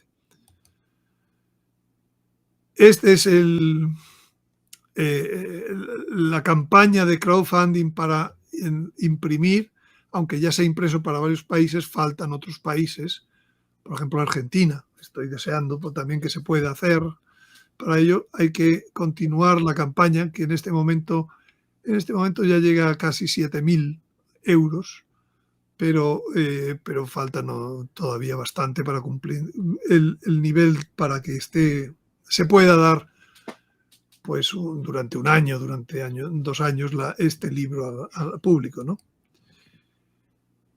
Y la próxima charla hablaremos del templo en la historia, de cómo vamos a ser nosotros finalmente Eucaristías vivientes, que creo que también tendrá su historia, pero todo eso es un proceso, hemos llegado a donde hemos llegado, No, pero hoy vimos muchísimo vimos, la verdad, fue muchísimo. Pero bueno, lo importante es que está ahí grabado y que lo podemos ver detalle por detalle. Ahorita lo de tu YouTube, las personas que han preguntado, pues sí se lo hackearon. Se lo hackearon, hermanos. me Entonces, hackearon sí, y por eso pongo ahí un canal de Vimeo en donde hay más información y más vídeos. Ahora es de suscripción, una pequeña cantidad al mes, y entonces pues se tiene más cantidad. Estoy trabajando para recuperar el canal, pero por si acaso pues finalmente no puedo, pues ya no doy directamente el enlace de YouTube, porque no, ahora mismo si se hace ese enlace pues se encuentra con que no hay canal. Sí, con que no hay canal y no van a poder acceder, y ahorita tienen unas broncas tremendas para resolverlas, y como nosotros las tuvimos, nada más que Antonio no tiene todo el personal ahí que lo pueda asistir técnicamente, ahí luego, ¿verdad? Cuesta Entonces, más tiempo, más. sí, te da más tiempo, más esfuerzo, pero lo vas a recuperar. Lo que pasa es que es una molestia muy grande, te inhiben muchas vistas, En último caso, yo veo la mano de la providencia, o sea, en último caso hemos aprendido mucho y abriremos otro canal con muchas mejoras y con muchos, bueno, pero creo que de momento el esfuerzo está en salvar el que ha sido hackeado. Pues sí, salvarlo y salvar todo lo demás. Es que es un problema, la verdad, hermanos, aquí es un problema todo lo del hackeo de los canales, que es el delito por excelencia en este momento, porque yo lo considero un delito, hackearte un canal. O sea, meterte a tu canal, Bueno, 18 años de trabajo en mi caso. Sí, imagínense. 18 años de trabajo, más de unos 200 vídeos sobre el tema escatológico. ¿No los has bajado? Sí, los tengo todos duplicados, por eso se podría reconstruir, pero el esfuerzo de reconstruirlo también es muy Es importante. decir, tiempo, dinero y esfuerzo, ¿no? Sí. Tiempo, dinero y esfuerzo es un problema, pero que recen por Antonio, sobre todo para que pueda recuperar pronto ya su canal, sus cosas y pueda subir sus vídeos, en fin, ¿no? Mientras tanto, hay una lista también de aquí en Mundo Católico con los 8 o 9 vídeos que hemos hecho. Sí. Que también puede servir, y en cualquier caso yo de verdad creo que estamos en los últimos tiempos y tenemos que estar dispuestos a que ocurran cosas como estas, ¿no? O sea, en donde pues haya gente pues que ataque, ¿no? Por parte del enemigo. Así es, Antonio, así estamos abiertos a que esto ocurra, y pues darte las gracias por haber estado con nosotros. El programa de hoy interesantísimo, la verdad. Lo de las iglesias es interesantísimo, lo de las bestias es interesantísimo, los premios, los castigos, la comprensión de los tiempos, la verdad que estuvo buenísimo. Es una visión, de verdad, deberían de ponerle todos like por Antonio, no por nosotros, y además de todo, ponerlo en sus grupos, fue excelentísimo. Y todo esto está en su libro para que lo compren. Es que el libro es una maravillita, háganse cuenta que tiene todo, buscas aquí, buscas el hijo varón, buscas las iglesias, tienes los esquemas, tienes los tiempos, tienes la bibliografía, la verdad está increíble el libro, increíble. No se lo pierdan y cómprenlo, para que puedan otras personas tener este gran como enciclopedia de estos tiempos. La verdad que está buenísimo. Se los recomiendo muchísimo y le doy las gracias a Antonio, además de felicitarlo. Y yo le doy las gracias a los 130 que han puesto ya me gusta de este programa. Sí, no, ¿cuál 130? Miren, ¿y cuántos hay? Para que lo sepamos. Sí, pero ahorita hay 470, no hay mucho más. Ahorita les digo cuántos hay, 477. Serán como unos 600 entre YouTube y Facebook. Por favor, pónganle like. Pónganle todos antes de irse, like. Pónganle todos like, por favor. por Si les favor. ha gustado, que lo pongan. Si no les ha gustado, pues Bueno, que pues nos pónganle digan like. algo. Sí, bueno, buenísimo, estuvo buenísimo. Pónganle like. Pónganle like y Bueno, mándenlo a sus grupos para que la gente lo vea y compren el libro. otro me dice que Pon- van ya 234 likes aquí ahora. Bueno, en fin, vale. Bueno, agradezco todo, pero sobre todo mi deseo es que les sirva a ustedes. Si esto les ha dado una mayor comprensión.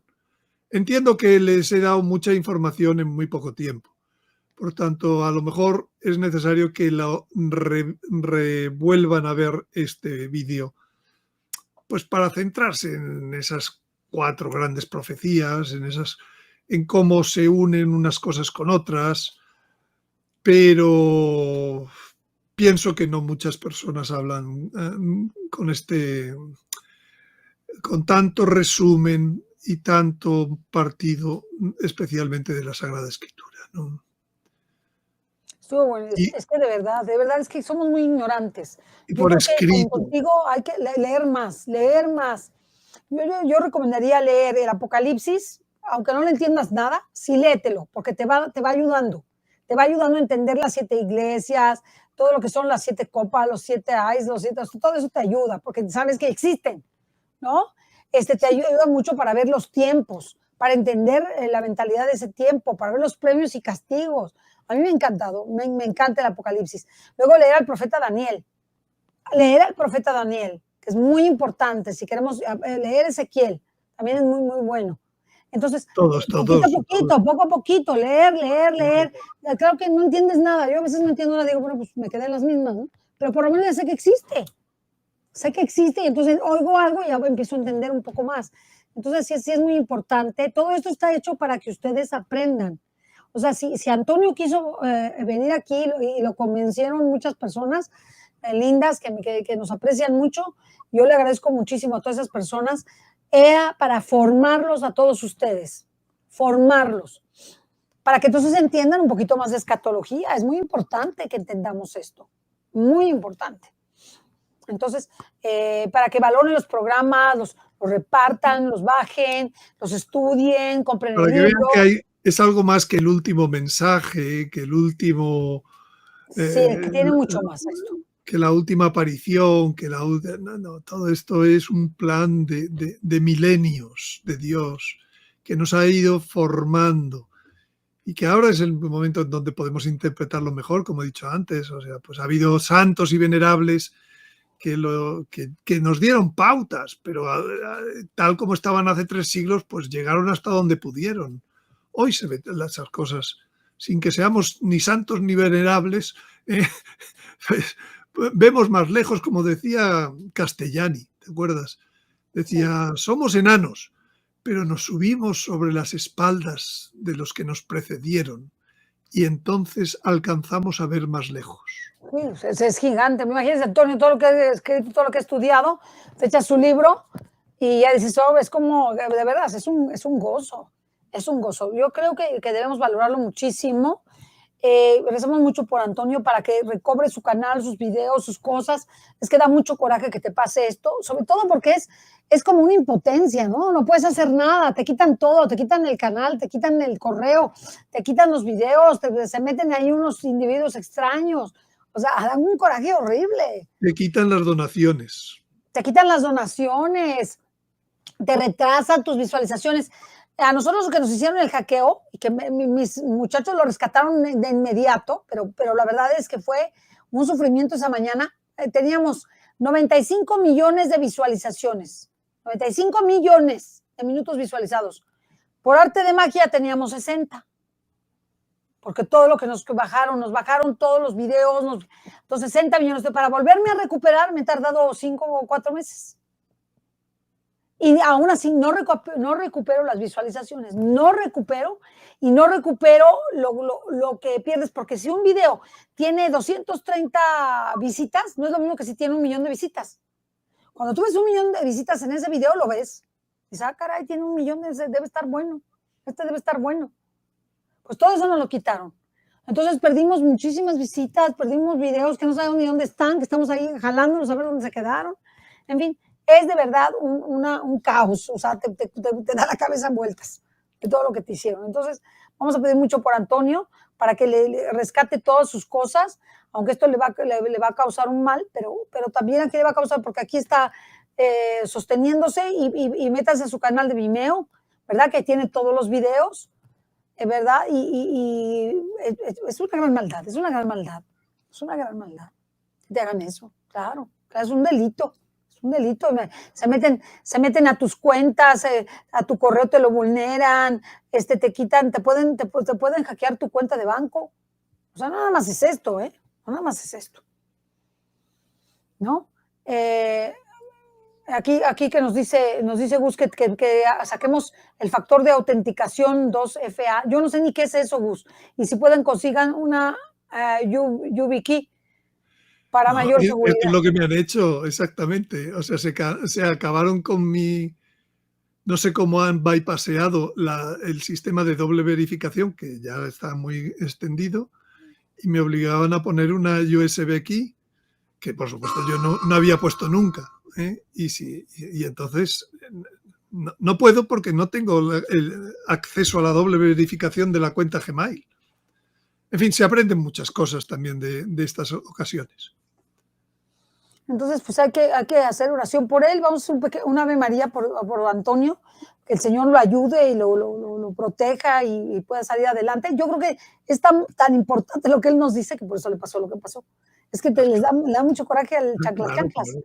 Le da mucho coraje. Y lo mismo te pasó a ti porque también es importante tu tarea, porque, no. porque estamos en una pelea entre el bien y el mal. Y aparte a veces nos ponen los mismos, o sea, que hay fuego amigo. Gente buena, nos pone unas cosas horribles. Nos dice, nos insulta, nos dice que somos unos, lo único que queremos es que nos vean y tener visualizaciones y que nada más estamos vendiendo, que lo que te decimos la profecía es una mentira, que nada más, bueno, nos dicen unas cosas, pero feas, ¿verdad? Entonces, la verdad es que a veces es triste porque dices, no te lo está diciendo un individuo que no sabe nada o que ya está declarado con el enemigo, sino gente de adentro, gente que es católica, que se supone que es católica. Entonces, esforcemos muchísimo, porque lo necesitamos y además hay que aprovechar estos medios, porque les voy a decir una cosa, cuando venga todo lo del aviso, que no es tan lejano, ¿verdad? Cuando venga todo lo del aviso, el medio para poder, antes de que vengan todos los catorrazos, va a ser el Internet. Es el Internet, entonces este es el medio que nos vamos nosotros, a medida que tengamos más convocatoria, que es lo que yo les digo, tenemos que tener más convocatoria, más personas inscritas, porque de esa manera, ¿cómo es posible que el Wherever Tomorrow, que dice puras cosas sin sentido o chistosas o lo que ustedes quieran, tiene en sus videos 12 millones de visualizaciones, 15 millones, 20 millones, una canción de un artista, 50 millones. Y nosotros no podemos ni siquiera, y somos ¿cuántos somos? Más de 1,000 millones de católicos, ¿no? Y somos 1,600 millones entre católicos y cristianos. Entonces es impresionante que nosotros tenemos que poner más ganas a lo nuestro para que el día que nosotros sepamos el aviso, porque el Señor nos va a avisar, yo estoy cierta que vamos a saber día y hora del aviso. Estoy segura. Estoy así segura. Y que la madre, tan hermosa que es la madre para salvarnos a todos, nos lo va a avisar. Y que todos, porque se supone que en Medjugorje van a avisar 8 días antes. 8 días antes de que esto ocurra. Entonces tendremos día y hora. Será muy importante. Ya puestos a hablar de estas cosas, les voy a decir que mi libro, que se ha impreso en Perú, en México, que es el sitio de la Virgen de Guadalupe, ha costado la importación casi tanto como la impresión. El único sitio que han puesto unas trabas económicas para que entre el libro a México. Tremendas. Como, bueno, en Colombia 0. Ha costado de impuestos y ha costado alguna cosa material, pero pequeña. En México casi se duplica el valor de la impresión. O sea, quiero decir que a mí me llama la atención, pero bueno, en la tierra de la Virgen de Guadalupe es donde te ponen de verdad, donde están de verdad los verdaderos enemigos. No solo los que promueven a la Virgen de Guadalupe, están los que en los que intentan evitarla. Entonces, todo esto, o sea, que es muy importante la convocatoria y también yo por eso que digo que esté también Antonio aquí, porque tendrá un micrófono para que lo escuchemos. Si llegan momentos ya más difíciles, necesitamos escuchar a quienes han escrito toda su vida, han estudiado toda su vida, han dado su vida entera por todo este conocimiento. Así que es muy importante que hagamos convocatoria, que le pongamos like, que le pongamos, nos suscribamos, que es muy importante, porque te lleguen o no las notificaciones, algo te llegará. Porque dicen, quiero decirte que el hackeo evita que te lleguen las notificaciones además. Entonces, lo primero que empiezas a notar en el hackeo es que llegan menos notificaciones. Y la gente se empieza a quejar, no me llegan las notificaciones, porque ya te empezaron a hackear todo. Es impresionante lo que hacen estos individuos. Bueno, de verdad, confiemos en Dios, tengamos, lo que ocurre, pero tampoco nos tenemos que sentir excesivamente amargados por ello. O sea, no, pero hay que estar alertas y lo que quiero decir es que todo lo que podamos hacer nosotros hay que hacerlos para ayudar a todas las personas que están en estos momentos, porque llegará el momento, y yo así lo veo, en que tengamos que salir a decir, muchachos, prepárense, quedan 8 días, quedan 5 días, quedan 3 días, estemos preparados en casa, tengamos esto, yo trato de prepararlo siempre, pero es muy importante que estemos listos, que estemos alertas, porque el Señor nos va a avisar de todo. Nos va a avisar y nos va a ayudar en todo, pero tenemos que estar fieles, velad, como dice Antonio, velad y orad. Así que, Antonio, te damos mucho las gracias. Nuestras oraciones, vamos a hacer una Ave María a todos los que estamos aquí, los que quedemos. Vamos a hacer una Ave María por Antonio, que el Señor lo proteja, lo ayude, lo cubra bajo su manto protector y su sangre preciosa. Dios te salve, María, llena eres de gracia, el Señor es contigo. Bendita eres entre todas las mujeres y bendito es el fruto de tu vientre, Jesús. Santa María, Madre de Dios, ruega por nosotros, pecadores, ahora y en la hora de nuestra muerte. Amén. Y un Padre nuestro que estás en el cielo, santificado sea tu nombre, venga a nosotros tu reino, hágase tu voluntad en la tierra como en el cielo. Danos hoy nuestro pan de cada día, perdona nuestras ofensas como también nosotros perdonamos a los que nos ofenden. No nos dejes caer en tentación y líbranos del mal. Amén. Y para todos los que lo vean en diferido, que lo hagan. Gloria al Padre, al Hijo y al Espíritu Santo, como era en un principio, ahora y siempre, por los siglos de los siglos. Por los siglos de los siglos. En nombre del Padre, y del Hijo, y del Espíritu Santo. Amén. Pues si todos los, aunque sea, que lo vean en diferido, que le hagan un Padre Nuestro, una Ave María y un Gloria por Antonio. Vamos a estar orando mucho por ti, Antonio, para que salga adelante todo esto. Seguro que sale todo muy bien. Muchas gracias. Para el cielo ya he ganado un pasito más. Por lo menos rezaron un Padre Nuestro, una Ave María y un Gloria por ti. Y por supuesto para la nueva tierra. Vamos a ver, hay que pasar por la nueva tierra. Hay que pasar por la nueva. Es que qué importante es todo esto. La verdad, a mí se me hace algo que no debemos perdernos de conocer. ¿No? No debemos perdernos. Si el Señor no lo da a conocer, es por algo. Y que descanses, porque ya es bien tarde para ti. ¿Qué hora es para ti? ¿La 1 o las 2? 1:07. Igual aquí es las 6:07, obviamente, ¿no? Pero ya que descansen todos.